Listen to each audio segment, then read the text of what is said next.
So I'm scraping off the old paint because he's going to get repainted, and you can just get as much off as you can. So I'll not go through all this process now, but you get the idea, and then you can get it repainted. As you can see, I'm trying to scrape off as much as I can, so getting there. So going to take a wee while yet, and it's just raining at the minute, so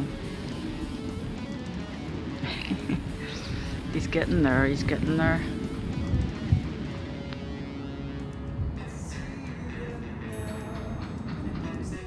Finally I'm able to get some painting done. Can't wait to get this sorted out and tidied up, and you'll see my Leo lion in a minute.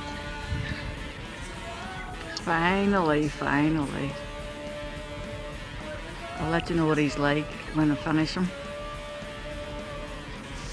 Oh, it's so good to get this on.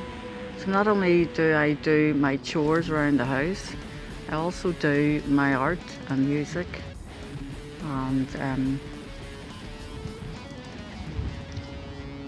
so I don't have anybody to help me with that, and I just do what I can around my chores, because that's all you can do sometimes. So I'll carry on with this. Oh, he's looking well.